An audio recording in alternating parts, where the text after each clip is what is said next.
And welcome back to the channel, everybody. And yes, I got your messages, and I feel this strange sense of responsibility, even if it's like three of you that message me and ask me to chime in on something and to share my opinion. And I recognize that not everybody cares, but those of you that do, I appreciate that you value my opinion. I honestly do, because I've been married for 19 years and my opinion matters not in this house. I am completely kidding, honey.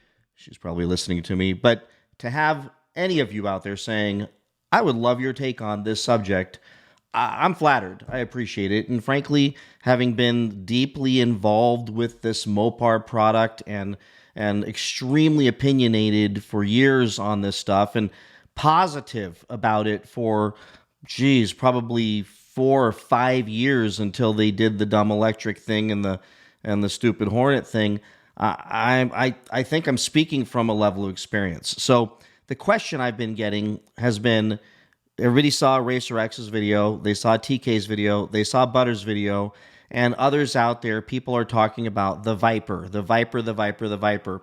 And of course, the other conversation that's happening out there is about the V8 coming to the Charger, and everybody's very confident that it's going to. Well, I wanted to just share my take on Roadkill Nights, our direct conversations as perceived by me at Roadkill Nights with Tim Kuniskis and Matt McAlear and other executives there that, I don't know, I think easily could have been misconstrued by any of us or even misunderstood by any of us, because these guys were cagey about what they're going to tell us for absolutely good reason. They're sitting there with TK and Butter, who have been notorious for getting early information. Tim Kuniskis literally said to TK, well, there's no way you could have known I was coming back to Ram because I didn't know until like Thursday and they announced it on Friday or something. And TK's like, yeah, I knew days before. I knew they were calling you before you got the call. And, to Tim's credit, he just kind of laughed it off and chuckled it off. I, of course, thought, well, this is weird and uncomfortable and one hell of a flex from TK, but he kind of did, because I go back to our group texts and he's literally saying they're going to reach out. They're reaching out. They're trying to get Tim to come back. And then literally Tim comes back, and it was really bona fide information. No matter how you cut it, you don't have to be Sherlock freaking Holmes to be able to figure out that maybe he did know before Tim even knew. So when we're sitting with these guys, I recognize that they know that we're hanging on every single word. For sure, TK and Butter are hanging on every single word, because I will absolutely hand them the titles of the insiders. They're the ones doing the work behind the scenes.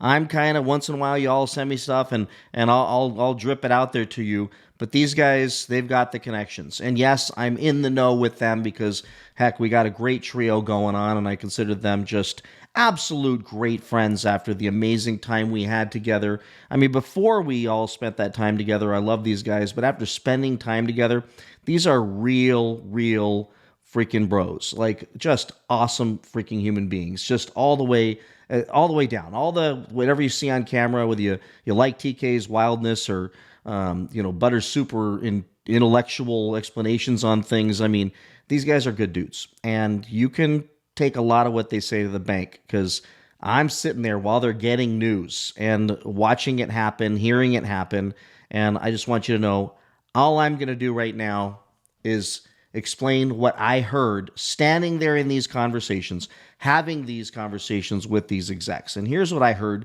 when we were all kind of nudging and pushing and cajoling about the Viper and, of course, the Hemi coming to the Charger. These were topics of conversation that we did everything we could to try to get them to slip up. And all we got, for the most part, was some interesting grins, interesting smirks. And if I was reading someone's face, trying to figure out what they're thinking as they're smiling, I would say there's absolutely some things coming they wanted to tell us and they couldn't tell us. Like, you can hear, like, they just literally said things that weren't telling us what we wanted to hear, but were certainly not saying no. For example, when Tim and Matt McAlear both said several times, it takes time to get things done sometimes. This is a, quote, large aircraft carrier or ship we've got to turn around. We can't turn around on a dime. It's going to take some time. So just be patient. And then the smirk, like they know something cool is going to happen. So without having to read articles where people are just guessing, I'm telling you, I'm looking at these men's faces and I could tell you, looking right past their eyeballs into their brains, they have secrets. They have things that are coming, and they are, frankly, clearly excited about it. Some of the conversations we had were about behind the scenes, about Tim's departure, about Tim's return. I mean, these are things where they were straight up and honest with us. And also, I will just say, with Tim coming back, one thing I can share with you that he did share with me, he said, basically, and he's careful how he words things, but there's a lot of power, and I would agree with this, when you leave and you come back on your terms, meaning you get to come back and say, this is the terms I'm going to come back on. And those terms, I promise you this much, weren't, I want to build more EVs and I'd like to deliver more Hornets to the general public. That wasn't what he was saying when he was negotiating his return. His return was definitely predicated upon, I don't want to have to go through what I went through with Tavares again. Of course, he was careful not saying those things overtly, but again, just reading a man's eyes and his face and his expressions. And by the way, we got to bring freaking Hemi back. And certainly putting him over Ram right away gave him the power to be able to start pulling the trigger on stuff almost immediately. So what's going to happen with the Viper? One thing Tim did say directly to our face, literally standing in the room with just a handful of people, and frankly, it was just us, I think. And he said, well, I got to be careful about quoting, but it was, no, I can't build a Viper on the MC20 platform. It would come to market over $250,000 before the dealers got a hold of it, and that's not what our brand is about. What our brand is about, what this company is about, what he said basically is, what made me really endeared to Tim at the beginning, because this was straight up. We want to make things like affordable to the extent that you have to be prepared to make a bad decision, but not a devastatingly bad decision, which kind of describes Dodge. And no matter how you cut it, it's like nobody who bought a Hellcat, no matter how well off you were, knew that you were making what would be defined as, in the dictionary, a potentially bad decision. If not just for the simplicity of the car having no purpose other than doing insane crap in an insane way with horrible gas mileage, with this big, almost 4,500-pound monstrosity with a supercharger. I mean, that is, by definition, right up against making a bad decision, which a lot of bad decisions in life tend to be a lot of fun. And that's what he insinuated and frankly said to us. And that's what he believes the brand is. And that made me feel good, because that's the brand I got attracted to. But he did say, we're not going to launch a $250,000 car. That's not going to happen. But stay tuned. Stay tuned. Be patient. So that's the things that he said, which means that we're probably not getting, I'm going to say we're probably not getting a Viper. One thing he did say in those conversations, when I think Butter had said, how about a mid-engine? We get a mid-engine car. And Tim, with that smirk, said, the engine could be in front and still be mid-engine. Meaning, like the original Viper was such a long hood, if the engine's far enough back, that suddenly becomes a mid-engine without the mid-engine being behind you. And of course, Butter says, yeah, but I mean, behind me. And that was another smirk moment. So I got to imagine they are definitely working on some cool things, but they're not going to deliver something to market that's going to be, ZR1-esque, $250,000-esque. They're not going to do that. They pride themselves on, and one thing that I definitely got a vibe from those guys was that they want to deliver cars that, frankly, at MSRP from the manufacturer, puts you right up against that. This is a really, really bad, expensive decision, but not, I'm going supercar status and dropping $300,000 on a car, which frankly is happening with the Corvette. And by the time the dealers get a hold of them, you're literally competing with brand new Lamborghini prices, which makes absolutely no sense. But Brad, the ZR1 is going to beat the Lamborghini, and it's going to be worth half in a year and a half. So very different than the Lamborghini. So we can debate that all you want, but they're not looking to build that thing. Okay. And by the way, if you think I'm wrong, you can pick yourself up a really nice Demon 170 right now, right around that 135 to 145 range all day long, and they were going for 200, 250. So, and I would imagine you'll get a better price if you just wait a little bit longer. So that's what I got out of that. So what I think is going to happen, I don't think that Viper's coming back. I would agree with, frankly, I think everybody's come to that consensus. But there is something coming back, because one thing that was mentioned by just a couple employees behind the scenes that came up to us and whispered, I whispered in Butter and TK's ear, and I'm sitting there paying attention, and they look at me and go, guy just said that they're literally working on clay models right now. And I was like, of what? Of something really cool. So no question, we're going to see some cool stuff that is not already on the market yet. So new stuff coming to the market. I think next year's Roadkill Nights will be when they announce this stuff, and then we won't see that stuff for another, probably, if I doubt it happened that early in that year, it would be later on in the following year. So that's why it's going to take some time. But when it comes to the Hemis and the Chargers and not Challengers, but the Chargers. Now, there is rumor and there is absolute lots of people talking about what's going on with the Challenger. They just gave us the same smirk. They didn't give us any indication that it's for sure not coming back, but they certainly didn't. They didn't say it's not coming back, and they certainly didn't say, well, yes, it's coming back. But again, it was that smirk. So you can't figure out if they're smirking, like, just give us time. Just give us time. That's what we kept hearing.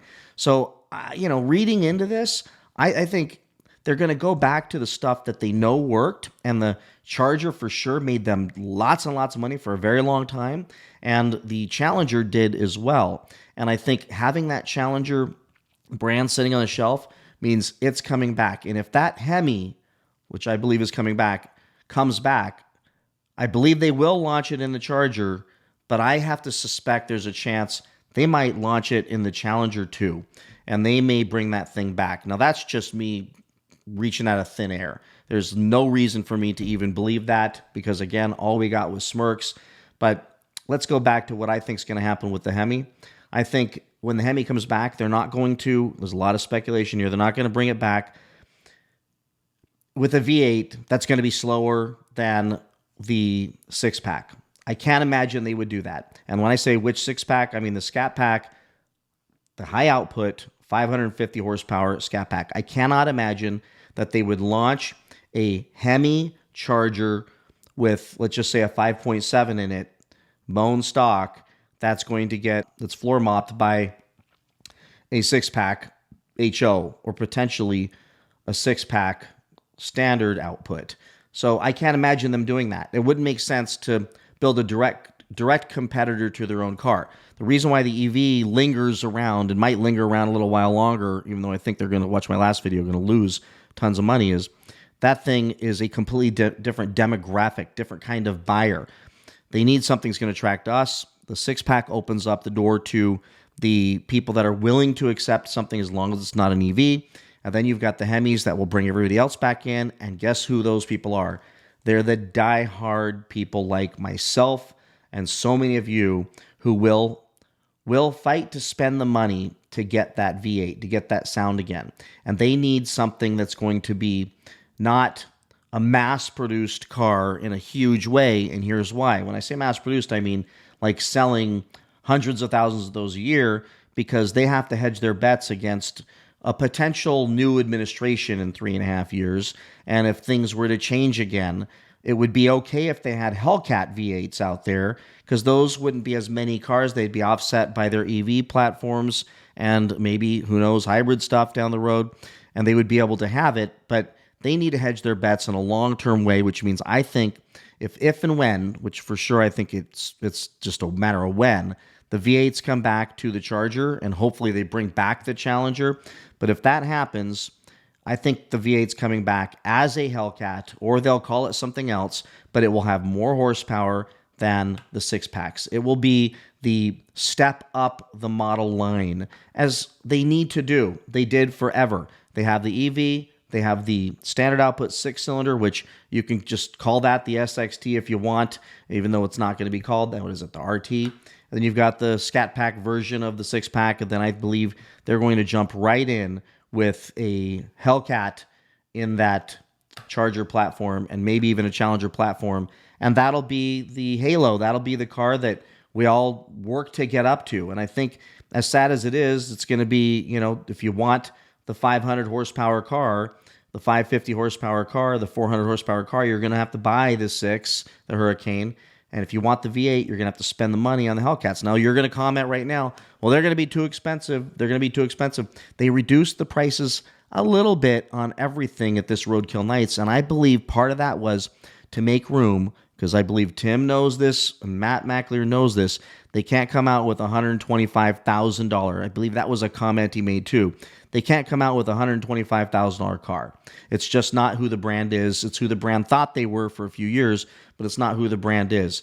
They need to come out with something where it's just reaching right out, not even outside the reach, but just barely within the reach of people to, of course, go in and make a very bad decision. And that's why I think what we're going to see in the Charger, maybe a Challenger, but we're going to see that Hemi come back in that, and it's going to be a Hellcat, or it's going to be something with a lot of horsepower and insane, and that will enable them to bring back a Demon down the road again and do the same dance again with a new Demon in the new body style, because they've proven that that works. Every single one of those Demon 170s sold. Every single one of the 2018 Demons sold. There was no risk, no concern, no nothing, because they priced them enough, despite the dealers marking them up, that they still all sold. So that's what I think is going to happen there, folks. And now let me wrap this video up and just do some thank yous real quick to some folks who went to my new merch site, new vendor that's creating much better quality and much faster shipping. I mean, literally, in like, I got my hats in like 4 days. Like, this was insane. I'm wearing one right now. Got them in gray, multiple different colors. And let me just show you here what's going on, because I am very excited about this, because I've already got a bunch of folks buying. I've got the I Don't Pay Markups hoodie, shirts, sweaters, and these are awesome. You can wear these when you go buy a car. And I was going to put a middle finger right here in honor of TK, but nope, you can wear that walking in. I've got the standard OC Motivators shirts. I've got these new hats, hoodies, and thank you for those of you that commented on one of my last videos. They were too much money, so I went ahead and reduced the price, whittled my profit down. I mean, I'm talking like I'm making $10, $12, $13 per item here at the most, and it just goes right back into supporting the channel, so I appreciate that.